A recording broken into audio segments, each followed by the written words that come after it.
Salut les petits potes. Salut les petits potes. C'est Yellow Driver et Blue Driver. Aujourd'hui on aimerait bien vous faire une petite vidéo assez spéciale. T'aimerais bien nous dire ou pas ce qu'on voudrait faire? Alors on va faire une petite vidéo qui va comparer en gros le daily et la voiture sportive en fait, et pourquoi en gros nous on choisit des fois d'avoir justement une voiture sportive et puis un daily à côté.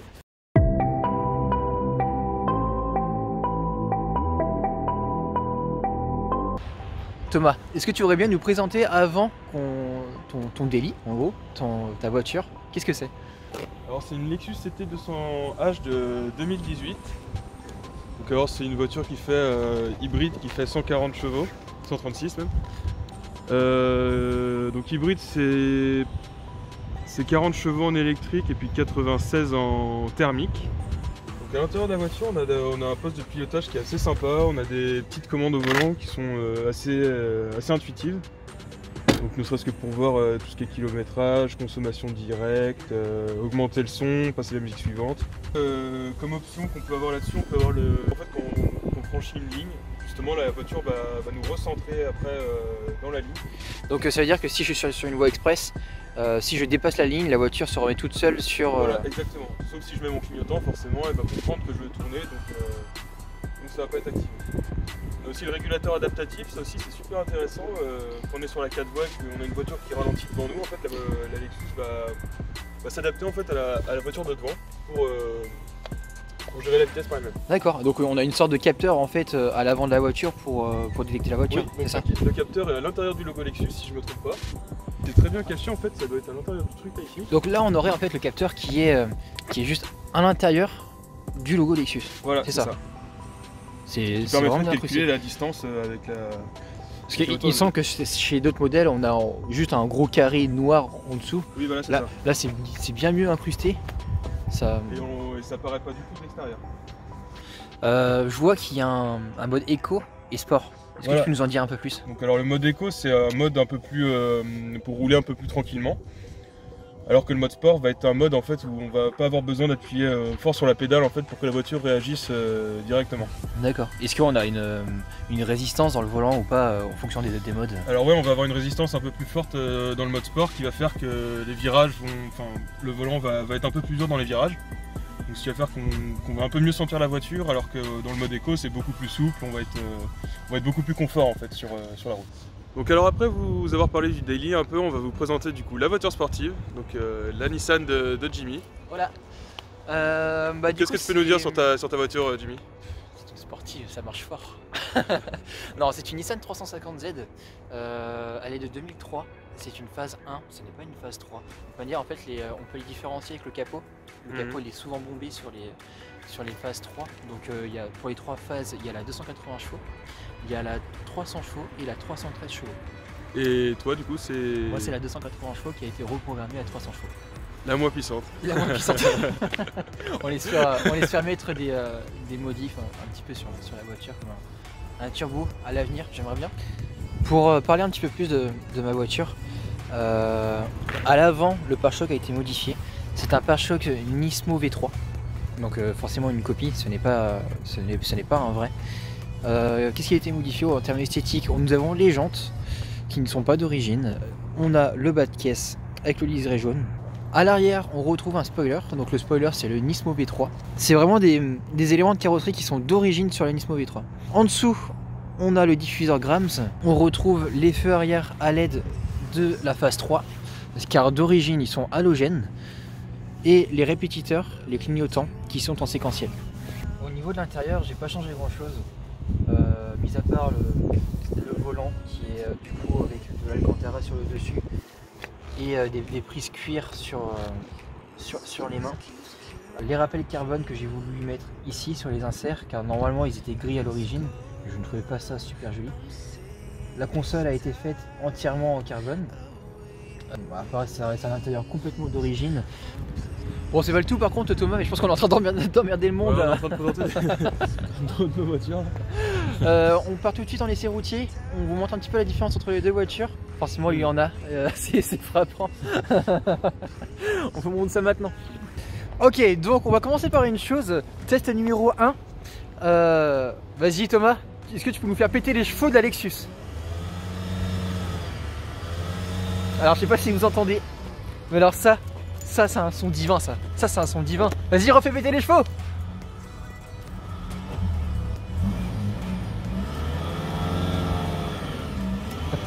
Non, voilà, ça c'est le premier problème d'un daily. Bon, ça peut vraiment pas rêver. Non.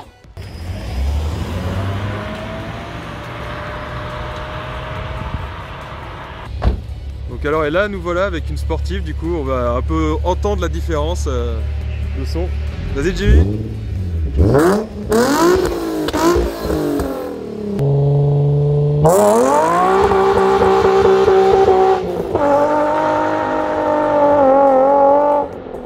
Alors nous voilà en test routier dans le daily de Thomas, de la Lexus CT 200H. C'est bien ça, hein? Ouais, Je me trompe pas. c'est ça.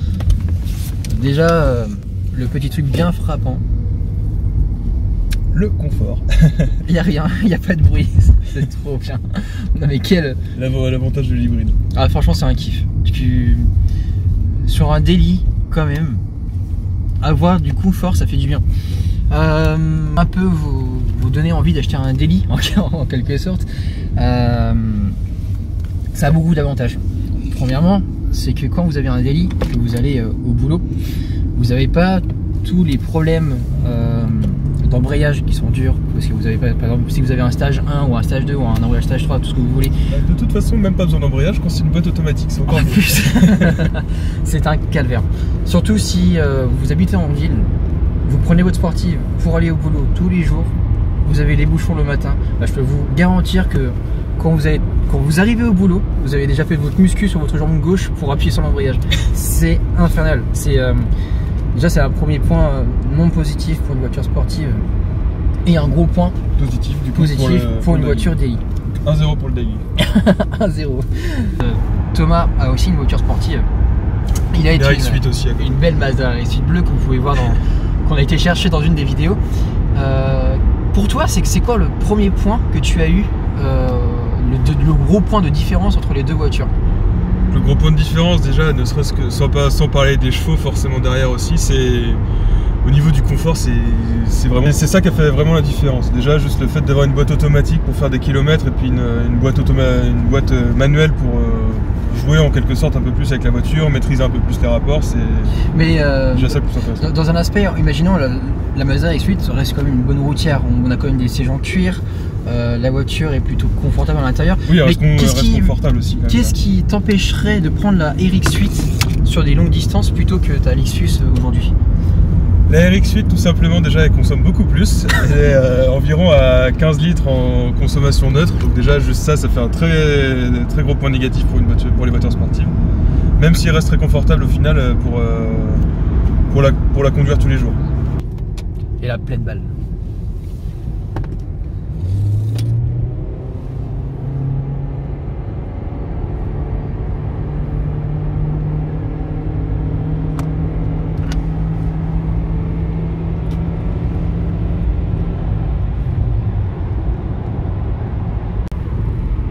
Alors je pense qu'il y a quelque chose qui a dû vous intriguer un petit peu dans l'accélération, c'est que même si c'est une boîte automatique sur la Lexus, on n'a pas entendu le bruit des passages de rapport. Ça a fait un son linéaire, on n'a pas eu plus que ça. Il y a une bonne raison à ça. Est-ce que Thomas, tu peux nous l'expliquer un petit peu plus en détail? Alors en fait, sur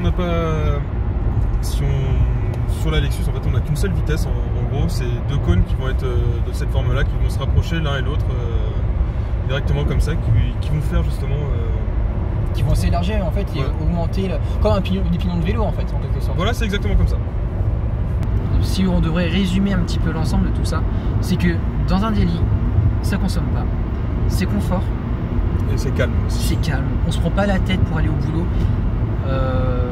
C'est plein de choses comme ça qui font que vraiment quand vous faites ça au quotidien, vous le faites sans arrêt, c'est bien mieux dans votre vie, on se sent mieux quoi. On n'est pas... En fait, la voiture sportive ne devient pas un calvaire. Donc alors, nous voilà maintenant dans la voiture de Jimmy, donc la 350Z, pour voir un peu la différence avec la Lexus. Déjà, je pense que tu peux braquer que c'est tape cul. Ouais, déjà on ressent beaucoup plus la route que sur la Lexus.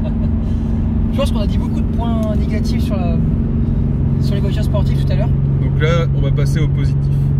Je pense qu'on va... faut vous montrer montrer au moins à quoi ça sert une sportive. C'est pas que ça n'a pas que des points négatifs dans la vie de tous les jours. Forcément. Tu vois, ça. Déjà, juste ça, c'est pas mal. Ça fait du bien. Et on a ce genre de bruitage là.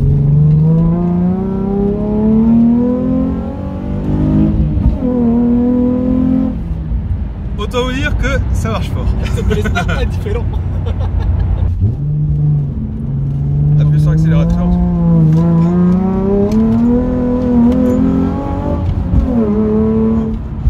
Mis à part mettre la voiture en crabe, qu'est-ce que tu peux faire d'autre, Jimmy? Je sais pas. Non, en vrai, une voiture sportive, c'est. Forcément, on aura beaucoup de personnes qui sont mécréantes, qui vont nous dire à quoi ça vaut ça votre bagnole, ça sert à rien. De toute façon, On peut pas passer une machine à laver dans le coffre. C'est limité à 110, vous voulez faire quoi? J'ai envie de répondre à toutes ces personnes qui me disent ça. Vous avez jamais conduit une sportive, c'est pas possible. C'est impossible. C'est l'ambiance de la voiture, c'est des sensations, c'est des choses qu'on n'aura jamais dans un daily. Dans un daily, c'est confort, d'accord. Vous avez l'habitude de conduire votre voiture comme un calvaire, de conduire votre voiture d'un point A à un point B pour aller au boulot. Donc forcément, c'est pas amusant une voiture. Pour vous, vous allez vous dire, une voiture sportive, à quoi ça va me servir? Parce que de toute manière, je pourrais pas rouler avec. Ah. La seule différence, vraiment, c'est que vous allez pouvoir aller sur circuit avec. Vous allez pouvoir vous faire des petites accélérations sur une route ouverte, pas méchante, tout en restant dans la légalité, bien sûr. Mais c'est indescriptible en fait. C'est quelque chose que vous êtes content de sortir le week-end. Juste pour ce plaisir-là. En gros, sur une sportive, on va passer de la conduite, justement, comme disait Jimmy, d'un point A à un point B à une conduite un peu plus plaisir, quoi. Une conduite sur laquelle on va être content de sortir sa voiture, alors que son daily, justement, on va l'utiliser vraiment que pour se déplacer, quoi. Ça donne ça.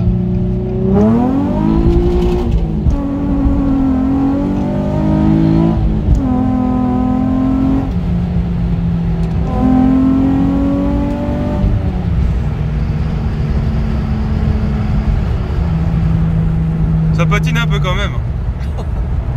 Ah, c'est beau. Ah, c'est du beau jeu, ça. On a échangé les places. Alors, c'est bien d'avoir un daily, hein. Un daily, c'est bien. Mais on prend beaucoup moins, on a beaucoup moins le sourire aux lèvres avec un daily qu'avec une voiture sportive. Désolé. C'est normal. C'est complètement normal.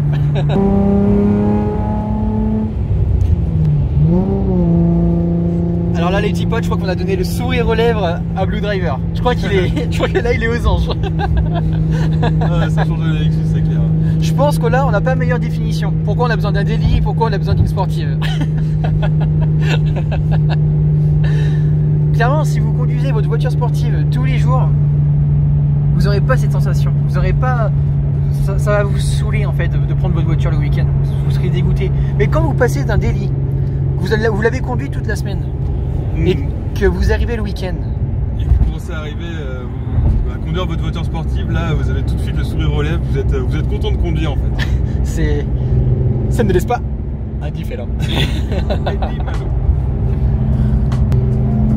Akaki.com. C'est Akaki.com.